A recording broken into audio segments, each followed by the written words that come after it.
తెలంగాణలో రాజీవ్ గాంధీ విగ్రహం చుట్టూ రాజకీయ రచ్చ మలుపుకుంది. తాము అధికారంలోకి వస్తే విగ్రహం తీసేస్తామన్న కేటీఆర్ వ్యాఖ్యలకు కౌంటర్ ఇచ్చారు సీఎం రేవంత్. దీంతో మళ్లీ ట్విట్టర్ వేదికగా రియాక్షన్ ఇచ్చారు మాజీ మంత్రి కేటీఆర్.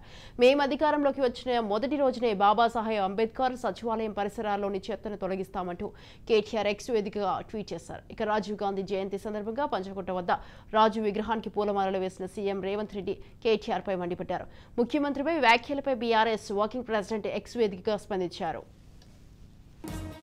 మొదటి రోజునే అంబేద్కర్ సచివాలయం పరిసరాల్లోని చెత్తను తొలగిస్తామన్నారు. నీలాంటి ఢిల్లీ బానిస తెలంగాణ ఆత్మగౌరవాన్ని, తెలంగాణను అర్థం చేసుకోలేరని విమర్శించారు. చిన్నపిల్లల ముందు చెత్త మాటలు మాట్లాడిన రేవంత్ రెడ్డి నైజాం, వ్యక్తిత్వం ఆయన పెంపకాన్ని సూచిస్తుందని ఆగ్రహం వ్యక్తం చేశారు. ఆయన మానసిక రుగ్మత నుంచి త్వరగా కోలుకోవాలని కోరుకుంటున్నారని చురక అంటించారు.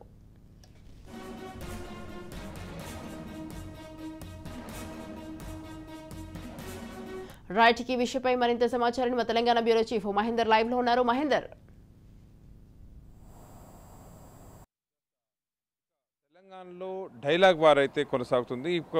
ఇప్పటికే ముఖ్యమంత్రికి కేసీఆర్ పలుసార్లు రాజీవ్ గాంధీ విగ్రహం పట్ల డైలాగులు విసురుతూ సవాలు విసురుతున్న పరిస్థితి ఎదుర్కొందాం. ముఖ్యంగా తెలంగాణ సెక్రటరియట్ ఎదురుగా తెలంగాణ తల్లి విగ్రహం పెట్టాలని బీఆర్ఎస్ పార్టీ యోచిస్తున్న నేపథ్యం. అయితే 2 సార్లు అధికారంలో చేపట్టారు. తెలంగాణ తల్లి విగ్రహం ఎప్పుడు గుర్తురాంది, ఇప్పుడు గుర్తొచ్చింది అటు ఇటు ముఖ్యమంత్రి రేవంత్ రెడ్డి కేటీఆర్ పైన బీఆర్ఎస్ పార్టీ తీరు పైన తీవ్రంగా ఈరోజు ధ్వజెత్తిన పరిస్థితి ఉంది. ఇక రాజీవ్ గాంధీ విగ్రహం పెట్టి తీరుతాం, అవసరం దమ్ముంటే చెయ్యి వేసి చూడండి అనేటట్టుగా ఇటు ముఖ్యమంత్రి రేవంత్ రెడ్డి అయితే బీఆర్ఎస్ పార్టీకి సవాల్ విసురుతున్నారు. అలాగే ఎవరు ఆపినా సరే ఖచ్చితంగా రాజీవ్ గాంధీ విగ్రహం పెట్టి తీరుతాం. అక్కడ తెలంగాణకు దాదాపు ఆయన ఎన్నో విధాలుగా రాజీవ్ గాంధీ సేవలు అనేవి 1984 నుంచి కూడా దాదాపు తెలంగాణ కోసం ఆయన చాలా కృషి చేసిన వ్యక్తే. అనేక ప్రతిభావాలు కూడా తెలంగాణ ప్రజానికాసం తెచ్చిన వ్యక్తే. అలాంటి వ్యక్తి విగ్రహాలు ఉండడం నేరమా అన్నట్టుగా ఇటు రాజీవ్ గాంధీ విగ్రహం పెట్టి తీరాల్సిందేనని ఇటు ముఖ్యమంత్రి రేవంత్ రెడ్డి అలాగే తెలంగాణ రాష్ట్ర ప్రభుత్వం సిద్ధంగా ఉంది. ఆ రకంగా దీన్ని విమర్శిస్తూ తెలంగాణ తల్లి విగ్రహం ఉండాల్సిన చోట రాజీవ్ గాంధీ విగ్రహం ఇటు ఉద్యమ సమయంలో అనేక మంది ప్రాణాలను బలిగొన్న పార్టీ, అలాంటిది సోనియా గాంధీ భర్త అయినటువంటి రాజీవ్ గాంధీ విగ్రహం ఎలా పెడతారో, మేము అధికారంలోకి వస్తే ఖచ్చితంగా ఏ విగ్రహం కూడా తెలంగాణ తల్లి అలాగే సెక్రటరియట్ పరిధిలో ఏ చెత్త కూడా ఉండనివ్వము అనేటట్టుగా ఇటు కేటీఆర్ చెప్తున్న నేపథ్యం. అయితే అసలు అధికారంలోకి వస్తే కదా మీరు ఇంకా చింతమడకకే మీరు పరిమితం, ఇంకా అధికారం వస్తుందని గడుగా మీరు కలలు కంటున్నారా? ఇచ్చిన 10 ఏళ్ల పాటు దాచుకోవడం లాంటి మొత్తంగా దానికే కేటాయించిన మీరు దొంగలకు అసలు సచివాలయం పరిధిలో అసలు వచ్చే అవకాశమే లేదు, అర్హత కూడా లేదు అనేట్టుగా ఇటు ముఖ్యమంత్రి చెప్తున్నారు. సో సవాలు ప్రతి సవాలు అనేటట్టుగా మొత్తంగా రాజీవ్ గాంధీ విగ్రహం అనేది మొత్తంగా తెలంగాణలో ఇప్పుడు కొత్త రాజకీయ వేదిక అయితే మొదలైంది. మరి ఇది చూడాలి, తెలంగాణ తల్లి విగ్రహం మేము పెడతామంటూ ఇటు వీళ్ళు చెప్తున్న నేపథ్యం. లేదు, రాజీవ్ గాంధీ విగ్రహం పెట్టి తీరుతామంటే వీళ్ళు. సో రాజీవ్ గాంధీ విగ్రహంతో పాటు తెలంగాణ తల్లి విగ్రహం డిసెంబర్ 9 నాటికి తెలంగాణ తల్లి విగ్రహం పెట్టడం కూడా మేము చూస్తాం, ఆ చిత్తశుద్ధితో మేము ఉన్నామంటూ ఇటు ముఖ్యమంత్రి చెప్తున్న నేపథ్యం కనిపిస్తుంది. సో దొంగతనాలు మొత్తంగా కూడా దొంగలకు, దోపిడీదారులకు తెలంగాణలో చోటు లేదు. మీరు గడిచిన 10 సంవత్సరాలు ఏం చేశారనేది ఆత్మవిమర్శ చేసుకోవాలి. ముఖ్యంగా ఇలాంటి ఏదైతే రాజీవ్ గాంధీ విగ్రహం చోట తెలంగాణ తల్లి విగ్రహం పెడతామంటున్నారు, మరి 10 ఏళ్ళు అవకాశం మీకు ఉన్నప్పటికీ ఎందుకు పెట్టలేదు అనేటువంటి మాటలు ఇటు ప్రభుత్వం అయితే ఇటు రేవంత్ రెడ్డి అయితే ఇటు బీఆర్ఎస్ను అటు కేసీఆర్ను సూటిగా ప్రశ్నిస్తున్న వైనం. మరి దీనికి తెలంగాణ సమాజం కూడా ఒకటే ప్రశ్నిస్తున్నారు, గత 10 సంవత్సరాలుగా మీరు తెలంగాణ తల్లి విగ్రహాన్ని ఎందుకు పెట్టలేదు, ఇప్పుడే ఎందుకు పెట్టాల్సి వస్తుందని మాట మాట్లాడుతున్నారనేది బీఆర్ఎస్ను కూడా ప్రశ్నిస్తున్న నేపథ్యం. మరోవైపు తెలంగాణలో ఉన్నటువంటి కవులు, మేధావుల పేరుతో కొంతమంది రాహుల్ గాంధీకి లేఖ కూడా రాశారని తెలుస్తుంది.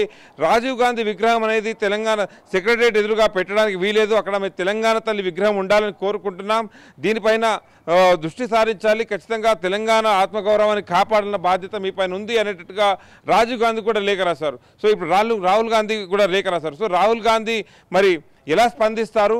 తెలంగాణ ప్రజల ఆత్మగౌరవంగా ప్రదర్శిస్తున్నటువంటి తెలంగాణ తల్లి విగ్రహాన్ని అక్కడ కొనసాగాలని కోరుతారా, లేక తన తండ్రి రాజీవ్ గాంధీ విగ్రహం అక్కడ ప్రభుత్వం పెట్టాలని యోచిస్తుంది కాబట్టి ఖచ్చితంగా అదే ఉండాలని రాహుల్ గాంధీ కూడా సమర్థిస్తారా అనే దానిపైన కూడా రాహుల్ గాంధీ ఇచ్చేటువంటి సమాధానం పైన అలా స్పందన పైన కూడా కాస్త ఉత్కంఠ అయితే నెలకొంది. మరి ఆయన ఎలా స్పందిస్తారు అనే దానిపైన కూడా వేచి చూడాల్సిన అవసరం ఉంది. అలాగే ఇప్పుడు ముఖ్యంగా బీఆర్ఎస్ పార్టీ ప్రతి విషయంలో కూడా అధికారంలోకి వచ్చి కాంగ్రెస్ పార్టీ అధికారంలోకి వచ్చిన తర్వాత ప్రతి అంశంలోనూ ఇటు కాంగ్రెస్ పార్టీని విమర్శిస్తూ దాదాపు అన్ని విషయాల్లో కూడా అడ్డుకున్న పరిస్థితి. సో ఇప్పుడు ఇన్నాళ్ళుగా లేదు విగ్రహం విషయంలో కూడా తెలంగాణలో అధికారంకి వచ్చిన తర్వాత మొదటగా 6 గ్యారెంటీలు కావచ్చు, రైతు రుణమాఫీ కావచ్చు, రైతు బంధు కావచ్చు, రైతు బీమా ఇవన్నీ కూడా వీటిపై దృష్టి సారించింది. అలాగే సక్సెస్ఫుల్గా కాంగ్రెస్ ప్రభుత్వం అయితే దూసుకుపోతుంది. ఇప్పుడు విగ్రహం ఏర్పాటు విషయం కూడా తెర మీదకి తీసుకొచ్చారు. విగ్రహం ఏర్పాటు చేసి తీరుతామంటూ కూడా వాళ్ళు చెప్తున్న నేపథ్యం.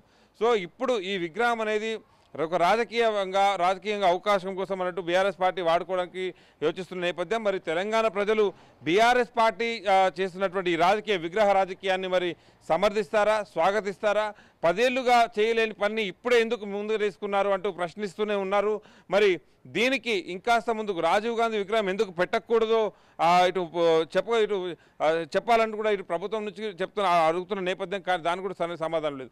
కేవలం ఉద్యమ సమయంలో కాంగ్రెస్ పార్టీ తీసిన తీరు అనేక మందిని బలిగొన్నారు. కాంగ్రెస్ పార్టీని సోనియా గాంధీ భర్త అయినటువంటి రాజీవ్ గాంధీ విగ్రహం ఎలా పెడతారు అనేటువంటి మాటలు మాట్లాడుతున్నారు.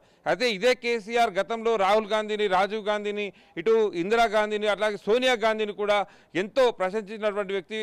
ఎంతో దాదాపు నిండు సభలో కూడా వారిని గౌరవిస్తూ ఆ విగ్రహం రాజీవ్ గాంధీ గొప్పతనం కూడా చెప్పినటువంటి అలాంటి వీడియోలు కూడా ఇప్పుడు సోషల్ మీడియా వేదికగా, టీవీ ఛానళ్ళ వేదికగా తెర మీదకి వస్తున్నాయి. సో విగ్రహాన్ని సమర్థిస్తున్నటువంటి గతంలో ఇదే కేసీఆర్ కావచ్చు, కేసీఆర్ పూర్తి స్పందించిన తీరు, రాజీవ్ గాంధీ కుటుంబం పైన కేసీఆర్ మాట్లాడిన తీరు పూర్తిగా సానుకూలంగా వారిని సమర్థించిన విధంగా అలాంటి వీడియోలు ఒకవైపు తీస్తున్నాయి. మరి కేటీఆర్ అవన్నీ కూడా కేటీఆర్కు కేసీఆర్ వేసిన సవాళ్ళు అనేటట్టుగా ఇటు సోషల్ మీడియాలో కాంగ్రెస్ పార్టీ ఎక్కుపెట్టిన పరిస్థితి కనిపిస్తుంది. సో ఇప్పుడు రాజకీయంగా మొత్తానికి రాజీవ్ గాంధీ విగ్రహం అనేది తెర మీదకైతే వచ్చింది. పెట్టి పరిస్థితుల్లో విగ్రహం పెట్టి తీరుతామంటూ ప్రభుత్వం ఉంది. లేదు మేము అధికారంలో రాగానే అక్కడ విగ్రహం ఏ విగ్రహం ఉన్నా కూడా తొలగిస్తాం, తెలంగాణ తల్లి విగ్రహం పెడతామంటూ బీఆర్ఎస్ అంటుంది. అలాగే ఏ తెలంగాణ తల్లి విగ్రహం మీరు పెట్టాలనుకుంటున్నారు, December 9 నాటికి ఆ విగ్రహం మేము పెట్టి చిత్తశుద్ధి చాటుకుంటామంటూ ఇటు ప్రభుత్వం చెప్తుంది. అయినా సరే ఖచ్చితంగా ట్యాంక్ బండ్ ముందు ఇటు సెక్రటరీ ముందు ఉండాల్సింది రాజీవ్ గాంధీ విగ్రహం కాదు, తెలంగాణ తల్లి విగ్రహమే అని ఇటు బీఆర్ఎస్ అంటుంది. సో చూడాలి ఈ విగ్రహాల ఈ రాజకీయం, ఈ రగడ అనేది మరి ఎక్కడికి దారితీస్తుంది. విగ్రహాన్ని పెట్టి తీరుతారా? ఒకవేళ పెట్టిన తర్వాత ఒకవేళ దాన్ని టచ్ చేస్తే చూస్తాం మీకు ఎంత దమ్ముంది అంటూ ఇటు రేవంత్ రెడ్డికి సవాల్ విస్తున్న నేపథ్యం. సో చూడాలి మరి ఇది ఎక్కడికి దారితీస్తుంది, అలాగే ఎలా ముందుకెళ్తుంది ఈ వ్యవహారం. మరి విగ్రహం ఆవిష్కరణ కూడా కొంతకాలమే ఇంకా ఉన్న నేపథ్యం కూడా కనిపిస్తున్న నేపథ్యం అని చెప్పుకోవచ్చు. Right. Thank you, Mahendra. Thanks for the live details.